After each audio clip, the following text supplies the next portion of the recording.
on the research and development, agriculture education and skilling. In line with this vision, we are upgrading both our universities at Jammu and Srinagar. And as a first step, the Kashmir Agriculture University is now inviting students from foreign countries to study and to do research in Kashmir. Jammu and Kashmir offers many advantages to the students. The first is diverse agroclimatic zones. We have subtropical climatic zones, we have temperate agroclimatic zones, and we have certain areas which are called arid deserts. Kashmir in particular offers many agroecological advantages. It offers immense scope for research in temperate crops, and some of them are niche crops in many parts of the world. And secondly, the students which will come to Kashmir will get an opportunity to work on a transformative agriculture project which I just talked about. And for your kind information, the education model developed by the Kashmir Agriculture University is one of the best in the country. It is being treated as a model education policy being followed by this university. And now we are here, we are looking for your cooperation in achieving transformation of agriculture and agriculture education in Jammu and Kashmir. I would just like to tell you an incident that a professor was teaching in a university and the subject was cooperation. So he counted and he found that there were 50 students in the class. So he got 50 balloons and he wrote the name of one student on one balloon, second student on second balloon, and over some 10 minutes he wrote the names of 50 students on 50 balloons. He kept those balloons in a different room and asked the students to get the balloon which contains his name in the next 5 minutes. The task was that everybody should go to the second room, get the balloon of his name, come back to his seat in 5 minutes. The students went, they pushed each other, they competed with each other, they struggled, they sweated, and at the end of 5 minutes, none of them was able to find the balloon which was having his name. तो सीधी तौर पर आप तस्वीरें देख रहे थे दिल्ली से, जहां पर इंटरनेशनल एजुकेशन फेयर का आयोजन किया गया है और इस फेयर में केंद्रीय मंत्री जितेंद्र सिंह और साथ ही साथ प्रधान भी मौजूद, धर्मेंद्र प्रधान भी मौजूद रहे। आपको बता दें कि ये कोलैबोरेशन के तहत ये प्रोग्राम आयोजित किया गया था। शेर कश्मीर यूनिवर्सिटी द्वारा ये कार्यक्रम आयोजित किया गया था। फिलहाल आगे बढ़ लेते तरुण चुग को लेकर खबर है, जिसके मुताबिक तरुण चुग ने भाजपा के जो कि राष्ट्रीय महासचिव हैं, उन्होंने जम्मू कश्मीर के लिए पार्टी के प्रभारी तरुण चुग ने आज ये दावा किया है जम्मू कश्मीर के लिए कि उनकी पार्टी विधानसभा चुनाव के लिए पूरी तरह से तैयार है। साथ ही उनकी पार्टी, उन्होंने कहा कि निश्चित रूप से जम्मू कश्मीर में अगली सरकार बनाएगी। इस मौके पर उन्होंने राहुल गांधी और इसके अलावा विपक्षी नेताओं पर कटाक्ष भी किया है। आइए आपको दिखाते हैं। इस वक्त बात करने के लिए बीजेपी के नेशनल जनरल सेक्रेटरी और incharge Jammu and Kashmir BJP Tarun Chugh साहब हैं मेरे साथ। तरुण जी, गहमा गहमी हम देख रहे हैं बहुत ज्यादा जम्मू कश्मीर बीजेपी हेडक्वार्टर में तो बहुत ज्यादा हो रही है। हम सियासत को बहुत टाइम से ट्रैक कर रहे हैं, कुछ होने वाला है क्या कोई इलेक्शंस का कोई तैयारियां जोरों से, क्योंकि बहुत सारी चीजें हो रही हैं, क्या इलेक्शन होने वाले हैं? भारतीय जनता पार्टी निरंतर काम करने वाला दल है। हम उन पारिवारिक पार्टियों की तरह नहीं है कि चुनाव आते ही अपने राजमहलों से बाहर आकर वो काम कर, और पार्टी अपने ढांचे को मजबूत कर रही है। बाकी चुनाव आयोग का काम है चुनाव घोषित करना। जिस दिन भी चुनाव आयोग चुनाव घोषित करेगा, भारतीय जनता पार्टी एक राजनीतिक दल की तरह उसका स्वागत करेगी। ये मैं इसलिए पूछ रहा हूं क्योंकि डिलिमिटेशन का प्रोसेस खत्म हुआ, जो एक सुप्रीम कोर्ट में एक बड़ा हर्डल था उसके मतलब वो भी खत्म हुआ, रिवीजन ऑफ वोट्स वो भी ऑलमोस्ट कंप्लीट है।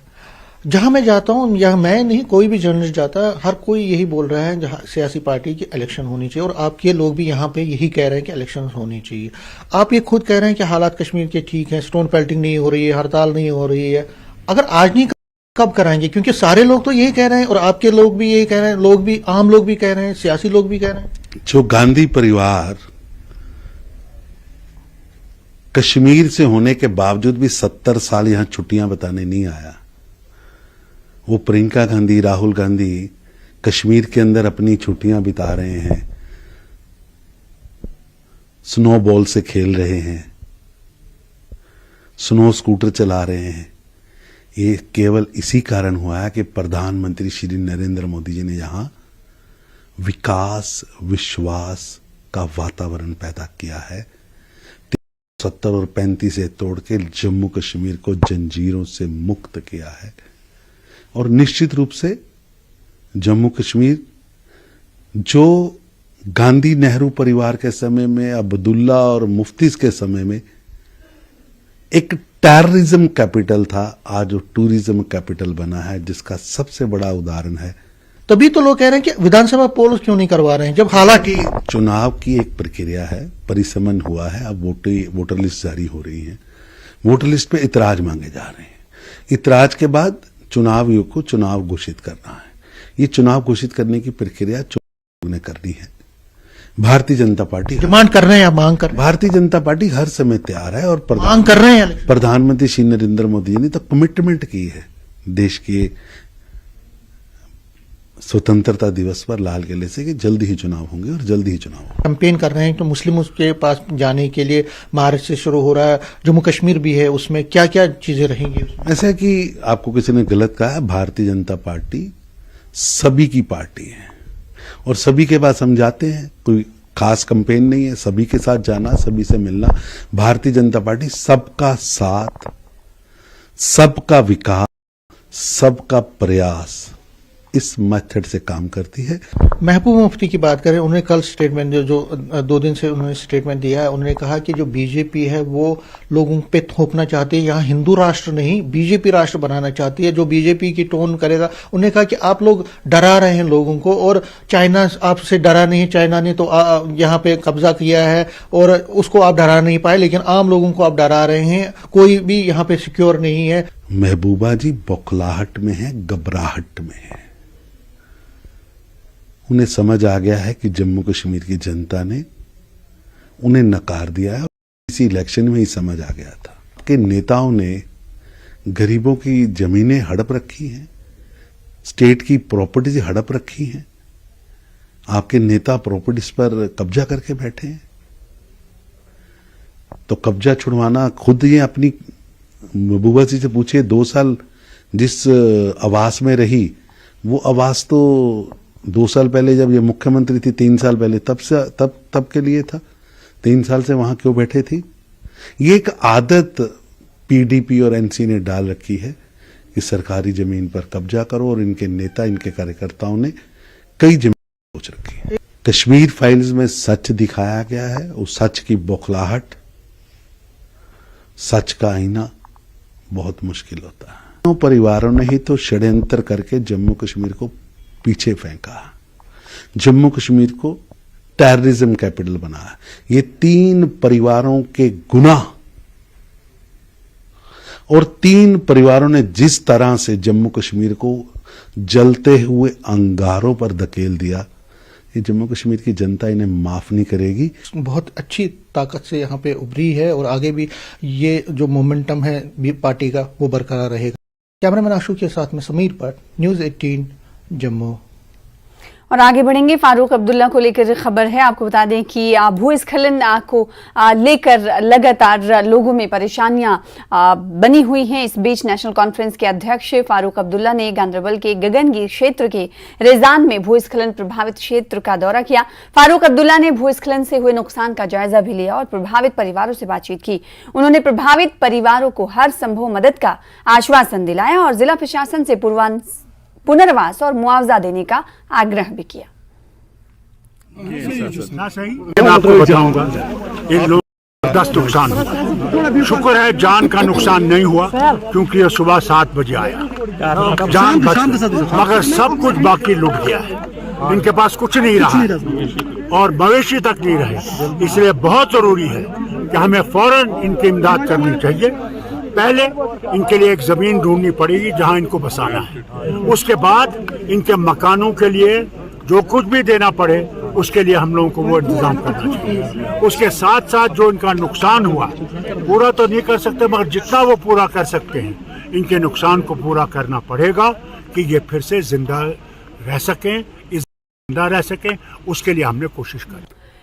फिल्म द कश्मीर फाइल्स को दादा साहब फाल्के अंतर्राष्ट्रीय फिल्म समारोह 2023 में सर्वश्रेष्ठ फिल्म का पुरस्कार मिला है। पुरस्कार जीतने पर विवेक अग्निहोत्री ने खुशी का इजहार किया। इस जीत पर उन्हें बधाइयां मिल रही हैं। इस महोत्सव का आयोजन मुंबई में किया गया है, जिसमें बॉलीवुड की नामचीन हस्तियां मौजूद रहीं।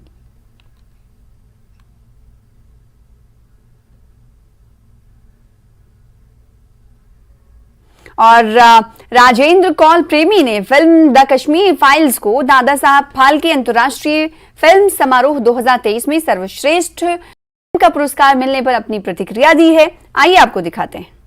द कश्मीर फाइल्स को दादा साहब फाल्के इंटरनेशनल अवार्ड में बेहतरीन फिल्म का पुरस्कार मिल गया है। ये फिल्म कश्मीरी पंडित जिनोसाइड पे आधारित है और मैं इस अवसर पे फिल्म के निर्माता, निर्देशक, कास्ट एंड क्रू को तमाम कश्मीरी पंडित समुदाय की ओर से मुबारकबाद पेश करता हूं। हालांकि जिनोसाइड के 30 साल बाद ये फिल्म बनी है। देर आयद दुरुस्त आयद, मैं सरकार से इल्तिजा करता हूं कि जिनोसाइड के इशू को एड्रेस करने पार्लियामेंट के मौजूदा सत्र में ही एक बिल लाया जाना चाहिए, जिससे जिनोसाइड के तमाम पीड़ित परिवारों को न्याय और इंसाफ मिले। आगे बढ़ेंगे। पाकिस्तानी आतंकी संगठन हिजबुल मुजाहिदीन को झटका लगाया। आतंकी बशीर अहमद पीर उर्फ इम्तियाज आलम की गोली मारकर हत्या कर दी गई। आतंकी बशीर को रावलपिंडी में एक दुकान के बाहर हमलावर ने गोली मारी, जिसके बाद उसकी मौत हो गई। बशीर अहमद मूल रूप से कुपवाड़ा के बारबरपुरा का रहने वाला था और भारत सरकार ने इसे आतंकी गतिविधियों में उसकी भूमिका देखी और यूएपीए के तहत आतंकवादी घोषित किया था।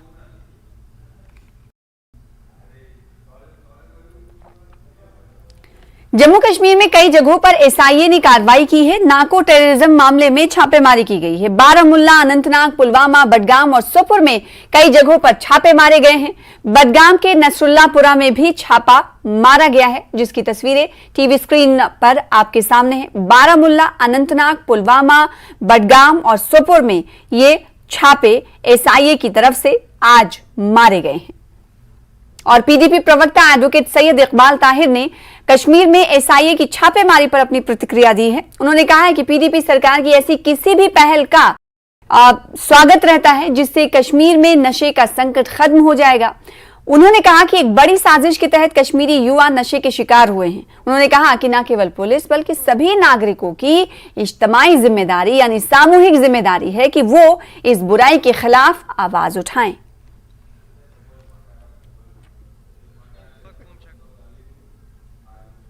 देखिए, यहाँ पे जो भी हो रहा है वो सरकार की जिम्मेदारी है। सरकार की जिम्मेदारी है कि यहाँ पे जो ड्रग्स की वबा है उसको ख़त्म किया जाए। सरकार की ही जिम्मेदारी है कि अगर यहाँ पे इस तरीके से ड्रग्स फैल चुके हैं उसको कैसे ख़त्म किया जाए, नाम निशान कैसे ख़त्म किया जाए, कैसे हमारी यूथ को बचाया जाए कि वो गलत हालतों में न पड़े, गलत आदतों में न पड़े। ये सरकार की जिम्मेदारी है। मुझे लगता है एक कॉन्स्पिरेसी के तहत यहाँ पे ड्रग्स को फैलाने दिया गया है ताकि जो हमारी यूथ है उसका फ्यूचर खत्म हो, और इस ज़िम्न में अगर कोई भी कदम उठाया जाए हम उसका वेलकम करें। पीडीपी अध्यक्ष महबूबा मुफ्ती का रीजनल पासपोर्ट ऑफिस ने पासपोर्ट रिजेक्ट कर दिया है। बीजेपी नेता कविंदर गुप्ता का कहना है कि ऐसा नेशनल सिक्योरिटी को ध्यान में रखकर किया गया है। देखिए उनकी प्रतिक्रिया। रीजनल पासपोर्ट ऑफिस ने महबूबा मुफ्ती का जो पासपोर्ट है उसको रिजेक्ट किया है। इस सारे मामले में ये सोचना पड़ेगा कि किस प्रकार से वो नेशनल सिक्योरिटी को लेकर के एक थ्रेट है। बाहर के देशों में जाकर के किसके सांठ-गांठ करेंगी, किस प्रकार से वहां पर माहौल खराब करने का प्रयास करेगी। सिक्योरिटी एजेंसीज द्वारा जो जांच की गई है उससे अभी मुझे लगता है कि इन सभी विषयों को लेकर के उनको पासपोर्ट नहीं दिया जा सकता, और देश की सुरक्षा एजेंसियां और खास करके जो ये डिपार्टमेंट्स रहते हैं जो इनकी जांच करते हैं उनकी जो रिपोर्ट है उसके अनुसार ही ऐसा किया गया। 3 कश्मीरी छात्रों के मामलों को इलाहाबाद उच्च न्यायालय ने सहारनपुर स्थानांतरित कर दिया यानी मुंतकिल कर दिया। पाकिस्तान की जीत पर कथित रूप से जश्न मनाने का इन छात्रों पर आरोप है। T20 विश्व कप 2021 से जुड़ा हुआ ये मामला है। इन छात्रों पर देशद्रोह का मामला दर्ज किया गया था। जिसके बाद अब इस मामले को कहीं और शिफ्ट किया गया है। ब्रेक के बाद एक बार फिर से आपका स्वागत करते हैं। जम्मू के यूएसबीआरएल परियोजना में एक मील का पत्थर होने जा रहा है। चनाब ब्रिज पर ट्रैक बिछाने का काम शुरू हो गया है। ट्रैक का काम पूरा होने से दूर दराज के क्षेत्रों में संभावनाएं बढ़ेंगी। दूर दराज के क्षेत्र एक दूसरे से कनेक्ट हो पाएंगे।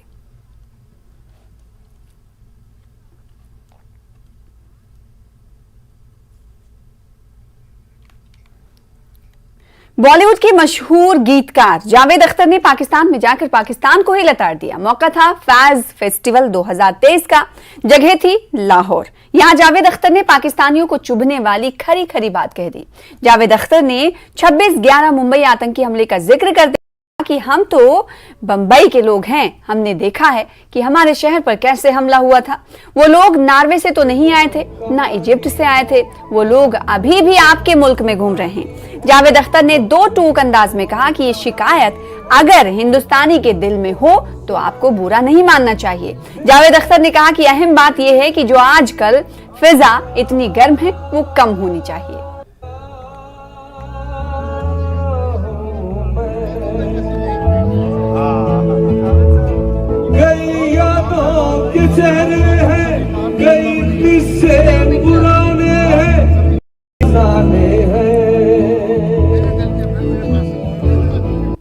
ये मैं तकल्लुफ से काम नहीं लूंगा। हमने तो नुसरत के बड़े बड़े फंक्शन किए, मेहदी हसन के बड़े बड़े फंक्शन किए। आपके मुल्क में तो लता मंगेशकर का कोई फंक्शन नहीं है।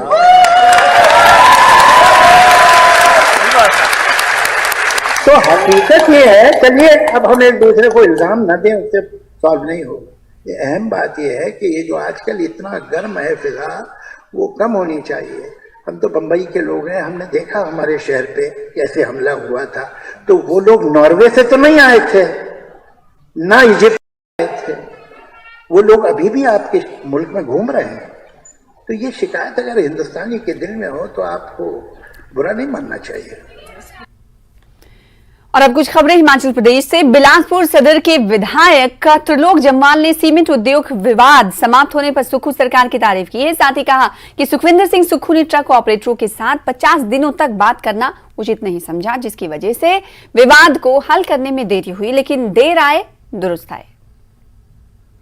पिछले कल जो एसीसी सीमेंट फैक्ट्री और दालाघाट सीमेंट फैक्ट्री का इशू था वो रिजॉल्व हो गया है। और वहीं प्रदेश सरकार का, सम्माननीय मुख्यमंत्री जी का भी धन्यवाद करता हूं कि उन्होंने इस मामले को रिजॉल्व करने में काफी इंटरेस्ट दिखाया। लेकिन अच्छा होता कि माननीय मुख्यमंत्री जी इस विषय की गंभीरता को पहले समझते। माननीय मुख्यमंत्री जी ने पहली बार ऑपरेटर्स के साथ 50 दिनों बाद बात की, और उसके बाद जब से माननीय मुख्यमंत्री जी ने बात की थी तब से ये इशू बड़े फास्ट इसमें तरफ जा रहा था। लेकिन 50 दिन का इंतजार ऑपरेटरों को माननीय मुख्यमंत्री से मिलने में करना पड़ा, ये थोड़ा दुर्भाग्यपूर्ण है। प्रदेश में चल रहे सीमेंट प्लांट विवाद के खत्म होने पर प्रदेश कांग्रेस प्रवक्ता रोहित शर्मा ने खुशी जाहिर की। उन्होंने भाजपा की बयानबाजी पर कहा कि इस मामले में भाजपा और केंद्रीय मंत्रियों की ओर से कोई पहल नहीं की गई, जिससे विवाद गहराया। हिमाचल के वित्तीय ढांचे को भाजपा बिगाड़ कर चली गई है। ये सभी अपनी जिम्मेदारियों से भाग नहीं सकते। संस्थानों को डी नोटिफाई करने पर भाजपा अपने आप में ही आत्ममंथन करे। हर्ष की बात है, बहुत खुशी की बात कि हिमाचल प्रदेश के यशस्वी मुख्यमंत्री ने इस बात का परिचय दिया है कि वो आम जनमानस के मुख्यमंत्री हैं। उनके आम जनमानस के मुद्दे के प्रति कितने संवेदनशील है ये दर्शाता है। 58 दिन से जो एक जद्दोजहद ट्रक ऑपरेटर्स की चल रही थी, और इसमें हमीरपुर, बिलासपुर और यहाँ के ऑपरेटर्स भी थे, उन सभी परिवारों को आज एक राहत मिली है। वो लाभान्वित हुए हैं। जहां कंपनी वाले 6 रुपये से बार्गेनिंग स्टार्ट कर रहे थे, उन्होंने 9.30 और 10.30 तक पहुंचाया है। इसके लिए मैं माननीय मुख्यमंत्री जी का तहे दिल से शुक्रिया अदा करता हूं, और माननीय मुख्यमंत्री जी को और सभी ट्रक ऑपरेटर्स को, हिमाचल के सभी ट्रक ऑपरेटर्स को इस बात की बधाई भी देता हूं। भारतीय जनता पार्टी का तो इस कहने के मुद्दे पर उनको नहीं है, वो आज तक इस बात को क्लैरिफाई नहीं कर पाए कि वो चाहते क्या हैं। तो इसमें उनके कहने की तो कोई बात नहीं है, और उनको तो इस मुद्दे पर आज के पिछले कल के बाद तो आई थिंक इस मुद्दे पर उनको कहने का कोई हक ही नहीं बनता है। सूचना एवं प्रसारण मंत्री अनुराग ठाकुर ने हिमाचल विधानसभा चुनाव में पार्टी की हार की नैतिक जिम्मेदारी स्वीकार कर ली है। विधानसभा चुनाव में हमीरपुर संसदीय क्षेत्र के हवाले से जो कमियां रही, जिसके कारण उन्होंने कहा कि हम हमीरपुर संसदीय क्षेत्र में विधानसभा चुनाव में हारे हैं, वो हमीरपुर संसदीय क्षेत्र के नेता हैं और वो इसकी जिम्मेदारी लेते हैं। आपको बता दें कि हमीरपुर से आते हैं अनुराग ठाकुर। उन्होंने कहा कि आने वाले समय में इन कमियों को दूर कर 2024 सभा चुनाव में पार्टी अच्छा प्रदर्शन करेगी। इस मौके पर अनुराग ठाकुर ने सुक्खू सरकार पर भी हमला बोला और कहा कि कांग्रेस ने जनता से झूठ बोलकर चुनाव जीता है। महिलाओं के 1500 रुपए प्रति माह देने का वादा भले ही पूरा ना हुआ हो, लेकिन सरकार के खाते में 1500 करोड़ रुपए आ गए हैं। 6 CPS बनाने, एडवाइजर को कैबिनेट का दर्जा देने और 600 से ज्यादा संस्थानों को डीनोटिफाई करने को लेकर भी अनुराग ठाकुर ने सरकार पर निशाना साधा। 600 से ज़्यादा संस्थानों का डी नोटिफाई करना, ये जन विरोधी कार्य सबसे पहले कांग्रेस की सरकार ने किया है। जनता के लिए जो सुविधाएं और जो निर्णय पूर्व की भारतीय जनता पार्टी की सरकार ने किए थे, उसके ऊपर ये जन विरोधी निर्णय लेने के खिलाफ ये मुहिम भारतीय जनता पार्टी पूरे प्रदेश भर में चलाएगी। हार का कारण क्या है क्या नहीं, वो पार्टी अंदर तय करती है। उनके ऊपर जो कमियां रही उस पर आगे काम कर रहे हैं ताकि आने वाले चुनावों में और अच्छा कर सके। और जनता ने देख ही लिया कि जिन झूठे वायदों के चलते जनता गुमराह हो गई थी, अब कांग्रेस उससे दूर भागती नजर आ रही है। जिनसे वादे में से एक भी पूरा नहीं हुआ है। मैं जिम्मेदारी लेता हूँ, एक कार्यकर्ता के रूप में भी, एक नेता के रूप में भी। और अगर किसी को लगता है मेरे कारण हुआ है तो निश्चित तौर पर मैं यहाँ का नेता हूँ, मेरे यहाँ पर अगर कमी रही है तो इसमें क्या है। भाजपा प्रदेश प्रभारी अविनाश राय खन्ना ने केंद्रीय मंत्री पीयूष गोयल को एक पत्र लिखा है। इस पत्र में अविनाश राय खन्ना ने पीयूष गोयल को अवगत करवाया है कि भोरंज विधानसभा क्षेत्र के जंगल में फेंके सरकारी चावल से भरे 24 बोरी पर पूर्व प्रधानमंत्री अटल बिहारी वाजपेयी जी की फोटो लगी होने का मामला सामने आया है। इस मामले में गंभीरता से जांच होनी चाहिए। जंगल में सरकारी राशन को खुले में फेंकने से खाद्य आपूर्ति विभाग और निगरानी आपूर्ति विभाग की कार्यप्रणाली कटघरे में आती है।